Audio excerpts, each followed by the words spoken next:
नमस्ते बच्चों, मैं डॉक्टर सीमा चौधरी, सह आचार्य, राजकीय महाविद्यालय बूंदी। हमने अभी तक अभिज्ञान शाकुंतलम के तीसरे अंक के 9 श्लोकों का अध्ययन कर लिया है और अब हम 10वें श्लोक का अध्ययन करेंगे और उससे पूर्व हम उसका गद्य भाग भी देखेंगे।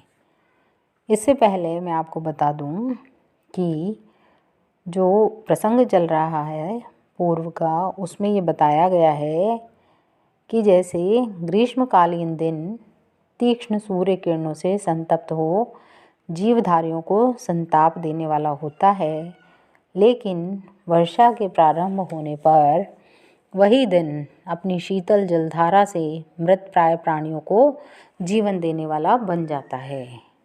उसी प्रकार जो कामदेव अब तक शकुंतला के कारण मुझे संताप दे रहा था, वही अब मेरे कारण शकुंतला के हृदय में संताप उत्पन्न कर रहा है और इस प्रकार मेरी आशा पूर्ति की संभावना उत्पन्न कर मेरे संताप को भी दूर कर रहा है। तो अब इसके आगे आप देखिए, शकुंतला कह रही है कि तद्यपि वाम अनुमतम, जैसा तुम लोगों को अभिष्ट हो वैसा ही कार्य कीजिए। तथा वर्तेथाम यथा तस्य राजर्षेर अनुकंपनिया भवामि। तो वो कह रही है जैसा तुम्हें उचित लगे वैसा ही कार्य करो, मैं जिससे कि उस राजऋषि दुष्यंत की अनुकंपा का, कृपा का पात्र भवामी हो जाऊं। तो वो अपनी सखियों को कह रही है कि उसी प्रकार का तुम दोनों काम करो जिससे मैं राजा दुष्यंत की कृपा पात्र बन जाऊं। अन्यथा नहीं तो वह क्या कह रही है कि अवश्यम सिंचितम में तिल को उदगम, तो मेरे लिए तिलांजलि दे दो। कहने का मतलब ये है कि वो कह रही है कि अथवा मैं मृत्यु को प्राप्त हो जाऊंगी तो फिर तुम दोनों मेरे लिए तिल मिश्रित जल से तर्पण कर देना, अन्यथा मेरे लिए जैसा भी ठीक हो उस प्रकार का कार्य करो जिससे कि मैं राजऋषि की कृपा पात्र बन जाऊं। और राजा कह रहा है कि संशय छेदी वचनम, ये जो वचन है, ये जो बात कही गई है उससे संशय छेदी, मेरा जो संदेह है उसका छेदन हो गया है, वह दूर हो गया है। प्रियंवदा जनांतिकम, प्रियंवदा हाथ की आड़ लेकर के कह रही है अनुसूये, हे अनुसूया, दूरगतम मता अक्षमेयम कालहरणस्य है। ये जो कालहरणस्य है, ये जो अब यह काल यापन करने में असमर्थ हो रही हैं। क्योंकि इनका जो दूरगतम, बहुत दूर तक चला गया है, अक्षयम एयम, ये जो विकार है वो बहुत ज़्यादा बढ़ चुका है। यस्मिन् बद्ध भावेशा स ललाम्भूतः पौरवाणाम, तो इसलिए वो क्या कह रही है कि विलंब सहन ये नहीं कर सकती है। तो जिस पुरुष के प्रति यह अभिलाषा रख रही हैं, उसको, जिसको ये चाह रही हैं, वो कैसा है, पौरवाणाम, पौरव वंशियों में, पुरुवंशियों में वह सर्वश्रेष्ठ है। इसलिए तदयुक्तम, इसलिए उसकी जो अभिलाषा है, इसकी जो अभिलाषा है उसका अभिनंदन करना उचित है। तो प्रियंवदा है वो अपनी सखी को, अनुसूया को क्या कह रही है कि इसका काम विकार बहुत ज़्यादा बढ़ चुका है, इसलिए अब ये क्या है, काल यापन करने में असमर्थ है। अर्थात ज़रा भी देरी को यह बर्दाश्त नहीं कर सकती है। इसलिए जिस पुरुष के यस्मिन् बद्ध भावेशा, जिस पुरुष के यह प्रति अनुरक्त है, स ललाम भूत पौर्वाणाम, वो कैसा है, पूर्ववंशियों में श्रेष्ठ है, सर्वश्रेष्ठ है। इसलिए तदयुक्तम अस्या अभिलाषो अभिनिंदितुम, इसलिए जो इसकी इच्छा है उसका अनुमोदन करना हम लोगों को चाहिए। तो अनुसूया कह रही है तथा यथा भणसी, जैसा तुम कह रही हो तो वो ठीक ही है। तो प्रियंवदा प्रकाशम प्रकट में कह रही है सखी, हे सखी, दिष्टया अनुरूपस्ते अभिनिवेशः, दिष्टया यानी सौभाग्य से तुम्हारी जो आसक्ति है वो ते अभिनिवेशः तुम्हारे योग्य ही है। क्यों योग्य है? क्योंकि सागरम उज्जित्वा कुत्र वा महानद्य अवतरती, जो सागर है, समुद्र है, उसको उज्जित्वा छोड़ करके, त्याग करके, महानद्य महानदियाँ कुत्र अवतरती कहाँ उतरती हैं, अर्थात जो महानदियाँ हैं वो जा कर के समुद्र में ही मिलती हैं। क इदानीं सहकारम अंतरेणा अतिमुक्तलतां पल्लवितां सहते, तो वो कह रहे हैं कि क इदानीं सहकार, कौन इस समय आम को छोड़ करके, कौन जो वृक्ष है वो पल्लविताम पल्लवित होकर के, अतिमुक्त जो अंतरेणा अतिमुक्त, जो अतिमुक्त माधवी जो लता है उसको सहते सहारा दे सकता है, अर्थात कोई भी नहीं। कहने का मतलब ये है बच्चों कि जिस प्रकार आम का पेड़ माधवी लता को सहारा देता है, उसी प्रकार से राजा दुष्यंत शकुंतला को सहारा दे सकते हैं। उनके अतिरिक्त कोई भी ये कार्य नहीं कर सकता है। तो राजा कह रहा है किम अत्र चित्रम, इसमें आश्चर्य की बात ही क्या है। यदि विशाखे शशांक लेखाम अनुवर्तते, यदि, क्योंकि वो कह रहे हैं कि विशाखे, जो विशाखा नक्षत्र के जो दोनों तारे हैं वो किसका अनुसरण करते हैं, शशांक लेखाम अनुवर्तते, अनुवर्तन यानी अनुसरण करते हैं किसका, चंद्रमा की, लेखा यानी कला का ही अनुसरण करते हैं। तो अनुसूया कह रही है क पुनरुपायो भवेत, इसके अलावा और क्या उपाय हो सकता है कि येन अवलंबितम निभृतम च सख्या मनोरथम संपादयावः, कि अविलंबितम शीघ्र ही, जल्दी से ही, और कैसे, गुप्त रूप से हमें सखी है, जो हमारी सख्या यानी सखी है हमारी शकुंतला, उसका मनोरथम, जो उसकी मन की अभिलाषा है उसको संपादयावः पूर्ण करना चाहिए। प्रियंवदा, तो प्रियंवदा कह रही है निभृतम इति चिंतनीयम भवेत, निभृत रूप से, गुप्त रूप से तो चिंतनीयम भवेत, यह तो बहुत ही सोचने वाली बात हो गई है कि गुप्त रूप से किस प्रकार से करना है।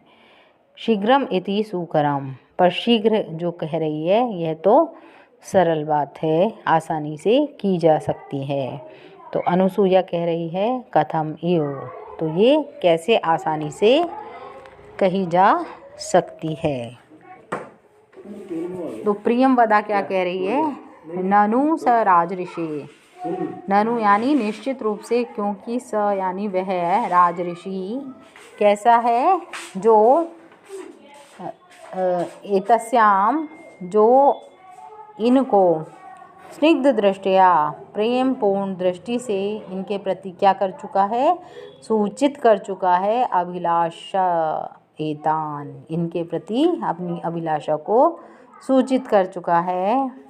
और कैसा है हो गया है वो, दिवसान प्रजागर कृशो लक्ष्यते, और रात्रियों में जागने के कारण वो कृशो लक्ष्यते, कृश भी कमज़ोर भी दिखाई दे रहा है। तो प्रियंवदा क्या कह रही है बच्चों कि वह राजऋषि हैं और स्निग्ध दृष्टिया अपनी जो प्रेम पूर्वक दृष्टि उन्होंने डाली शकुंतला पे, इससे सूचित होता है कि अभिलाषा एतान, उनकी जो अभिलाषा है उसको भी वो उनके प्रति बता चुका है। और दिवसा प्रजागर कृशो लक्ष्यते, और कैसा हो गया है कि रात्रि जागरण के कारण कृश भी दिखाई देने लग गया है। राजा सत्यम इत्थम भूत एवास्मि, तो राजा क्या कह रहा है, सचमुच सत्यम सही बात है कि इत्थम भूत एवास्मि, मैं इसी प्रकार का हो गया हूँ। तथा ही, क्यों हो गया हूँ वो कह रहा है, जैसे कि वो बता रहा है, इदम शिशिरेर अंतस्ताप द्विवर्णम मणिकृतं निशि निशि भुजन्यस्तापांग प्रसारिभिः अश्रुभिः अनभिः लोलित ज्याघातांक मुहुर्मणिबंधना कनकवलयं त्रस्तं संत्रस्तं मया प्रतिसार्यते। उसका अन्वय देखिए बच्चों, निशि निशि भुजन्यस्तापांग प्रसारिभिः अंतस्तापात् अशिशिरैः अश्रुभिः विवर्णमणिकृतम् अनाभिलोलित ज्याघाताङ्कं संत्रस्तं इदं कनकवलयं मया मुहुः प्रतिसार्यते। तो वो कह रहा है कि निशि निशि, हर रात्रि में, प्रत्येक रात्रि में वो क्या कह रहा है कि भुजन्यस्तापांग प्रसारिभिः, जो भुजन्य है, भुजाएं हैं, उन पर रखे हुए अपने नेत्र के कोनों से, प्रसारी भी यानी बहने वाले, अर्थात काम से जनित, अपने अंतस्तापात, अपने आंतरिक संताप के कारण क्या कर रही है, अशिशिरैः अश्रुभिः, उष्ण, जो शिशिर यानी ठंडे नहीं हैं अर्थात गर्म, उष्ण आंसुओं से, अश्रुभिः यानी आंसुओं से, विवर्णम आकृति, जो विवर्ण वर्ण वाली, मणिकृतम मणियों वाला, और क्या है, अनाभिलोलित ज्याघात अंकम, स्पर्श नहीं किया है प्रत्यंचा के आघात के चिन्ह को, जिसने ऐसा यह संत्रस्तम, सोने का जो कनक वलयम, सोने का जो कंकण है वो बार बार, मुहुः यानी बार बार कलाई से क्या हो रहा है, संत्रस्तम स्खलित होते हुए मेरे द्वारा बार बार, इदम मुहुः प्रतिसार्यते, बार बार जिस स्थान पर उसको पहुंचाया जाना है उस स्थान पर पहुंचाया जा रहा है। तो फिर से एक बार अर्थ देख लीजिए आप कि निशि निशि, प्रत्येक रात्रि को, भुजन्यस्तापांग प्रसारिभिः, भुजाओं पर रखे गए नेत्र के कोनों से बहने वाले, अंतस्तापाद, जो आंतरिक हार्दिक, जो हृदय में संताप है उसके कारण, अशिशिरैः, जो उष्ण क्या है, आंसुओं से विकृत वर्ण वाली, मणिकृतम मणियों वाला, जिसको अनभिलोलित ज्याघात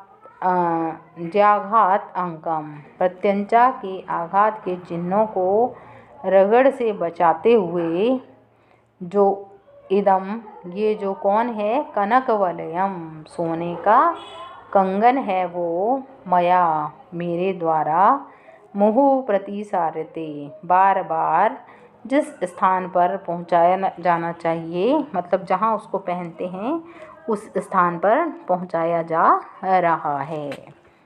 तो इसमें बच्चों क्या कहा जा रहा है श्लोक में कि प्रियंवदा जो है उसके द्वारा यह कहने पर कि वह राजऋषि भी अपनी स्नेहमयी दृष्टि द्वारा शकुंतला के प्रति अपनी अभिलाषा को प्रकट कर चुके हैं तथा इधर कई दिनों से ज़्यादा जागते रहने से वो भी क्रश दिखाई पड़ रहे हैं।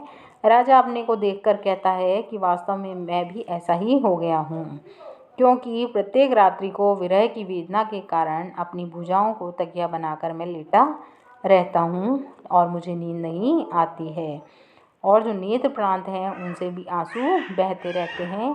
वे आंसू भी कैसे होते हैं? गर्म होते हैं, और शिशिरे यानी जो ठंडे नहीं हैं अर्थात गर्म होते हैं, क्योंकि हृदय के संताप उसमें विद्यमान हैं, इस कारण वो गर्म होते हैं। और इन गर्म आंसुओं से हाथ में पहने हुए कंकण की मणियाँ भी मलिन हो गई हैं, और हाथ इतने कमज़ोर हो गए हैं कि वह स्वर्ण कंकण जो है प्रत्यंचा के आघात से पड़े हुए चिन्हों को भी स्पर्श नहीं करता है तथा बार बार मणिबद्ध स्थान में खिसक हथेली की ओर आ जाता है, और उस वलय को कंगन को मैं बार बार ऊपर की ओर खींचता रहता हूँ।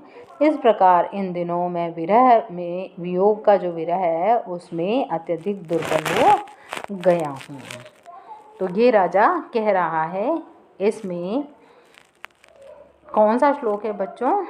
इसमें स्वभावोक्ति, इस श्लोक में स्वभावोक्ति अलंकार है। क्यों? क्योंकि विरह के कारण राजा के क्रश हो जाने से कनक वलय ढीला हो गया है, जिसका कि स्वाभाविक रूप से वर्णन किया गया है, इसलिए स्वभावोक्ति अलंकार है। और मणि के विवर्ण हो जाने के कारण आंतरिक संताप से उत्पन्न होने वाले गर्म गर्म अश्रु हैं, इस जगह पर काव्यलिंग अलंकार का प्रयोग किया गया है। और छंद जो है वो हरिणी है, जिसका लक्षण है न सम रस लागा षड वैदेर हये हरिणी मता। तो बच्चों आज हमने ये 10 श्लोक तक का अर्थ देखा है और पढ़ा। आप लोगों को आशा करती हूँ कि ये समझ में आ गया होगा। अब इससे आगे हम अगली कक्षा में प्रारंभ करेंगे।